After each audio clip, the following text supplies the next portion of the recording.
Hey, welcome back to ECPGencat.com. You've made it this far. Today is day 20th, and it's January 25th, 2013. And I want to congratulate you guys, and I hope you guys are very proud of yourselves for making it this far.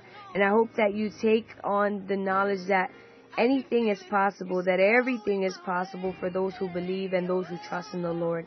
And I want to encourage you not only to just keep walking forth throughout this fast, but throughout 2013, that you may declare this year a different year, a year of change, a year of growth, a year of a different mentality and new heights.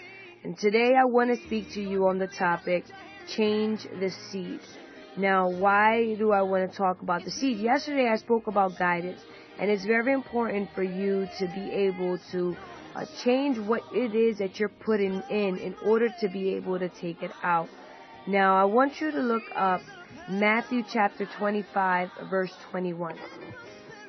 And it states, "His master replied, 'Well done, good and faithful servant. You have been faithful with a few things. I will put you in charge of many things. Come and share your master's happiness.'" Now, this verse is so key to our lives, and it speaks about God's multiplication. And it's like, we're taught in the world that you only get out what you put in. But here in this verse, we're told the opposite, saying that even if you put in a little bit, God will give you plenty, and you can come in and join in the feast and everything that pertains to the master. It shall be yours as well. So here we are, that we're told that if you put a little bit into it, now you'll get a lot. Imagine if you put all you have. If you're faithful with all you have and all you can be, how much more will the Lord give you? Now, we are living in a generation where we're always busy, where we don't have time to read the Word, where we don't have time to pray, we don't have time to work or be active in church because we're so involved in school or work or our careers. Now, what I want to tell you is, this is a new year. We don't have time to just sit down and let time pass, or we don't have time to just focus solely on our careers. That's not the generation we're living in. I'm a big advocate on education. I'm not saying don't worry about your education. That's very important. But when the education is taking priority over God, then that is a problem, because God should be your number one in your life. Now, this is a new year, so I encourage you guys to make a list. Become organized. See, when you don't know where you're standing, you're likely to run away, and you're more likely to run away. If we look at Adam, as soon as Adam takes a bite of the fruit, he lost his sense of where he was, his sense of being, his present state. He didn't know where he was, so he hid.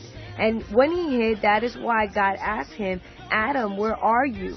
Now, it wasn't because God didn't know where he was, but he wanted to show Adam the God that seeks him, even when he doesn't know where he's at himself. Now, also, if we look at the example of Elijah, when Elijah runs away, when he doesn't know where he's standing, after the miracle came, and then he knows that they're pursuing him, they're out to kill him, he runs away, and that is why God asked Elijah, "Elijah, what are you doing here?" when he was in the cave. And Elijah gives him a response, and again, the Lord asked him, "Elijah, what are you doing here?"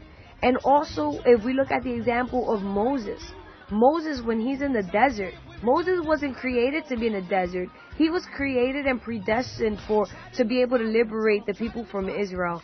And so when he's in the desert and he steps foot into the burning bush, that's why the Lord tells him, "Take the sandals off your feet, because the place you're stepping on is holy ground."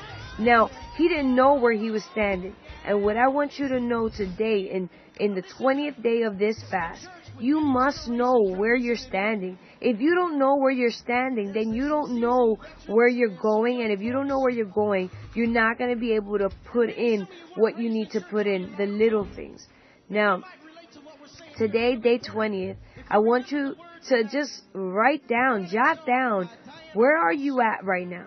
spiritually speaking, mentally, emotionally, professionally. Where are you right now? And then I want you to write where you want to go and where you believe that the Lord is guiding you to go.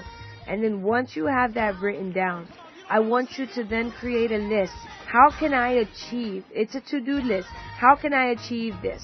And I want you to organize your life and strategize it in a way where you're going to be very effective, where if you see it and you organize it, you're more likely to be able to accomplish it. I've done it, and I'm doing this in 2013. I'm getting myself more organized because it's very much peaceful. It's a lot more peaceful because you know what's going on every second, every day. You know what's going on. What are you working for, and what are you trying to achieve? And once you set that in your mind, there's no devil, there is no problem, there's no situation, there's no person that's gonna bring you down.